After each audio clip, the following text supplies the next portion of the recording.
You know, it's amazing that whenever we get in trouble, the things that happen. Now, this stuff that we're fixing to read is absolutely self-inflicted. The watchmen that went about the city found me. They smote me. They wounded me. The keepers of the walls took away my veil from me. Every step of verse 7 is self-inflicted. She's not being beaten for the glory of God. She's not suffering for the glory of God. All this is really going to add to her testimony, is it? She's making her testimony. Her testimony to say what? God don't need verse 7 in our life to make our testimony. We are reaping when we live through verse 7, friends. Oh, you're getting quiet on me again. Now look, was it God orchestrating this in her life? Absolutely not. This makes me sick when I hear people in their disobedience and they quit praying, quit going to church, quit reading the Bible, get away from God and get to life an office mess ever was. Well, God let me go. Don't you blame that on my daddy.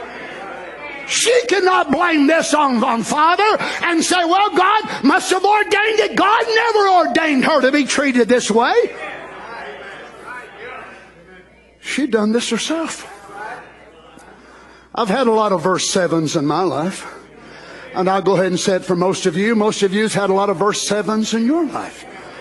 We don't like to brag about it. We're ashamed of it, which is good. I'm glad we are ashamed, because that means that we receive the correction and we recognize, you know what, we didn't have to have that in our life. Many of the things that some of you are going through even to this day is because you brought it on yourself. You failed to respond to Him when He knocked on your heart's door. Maybe the Lord anointed a visiting preacher or your pastor, whoever, and warned you about a certain thing. Don't do this and don't do that. You kept right on going over the top of it anyhow and didn't listen, and sitting here to paying to this day because of your neglect. Oh my, amen, Brother Donny.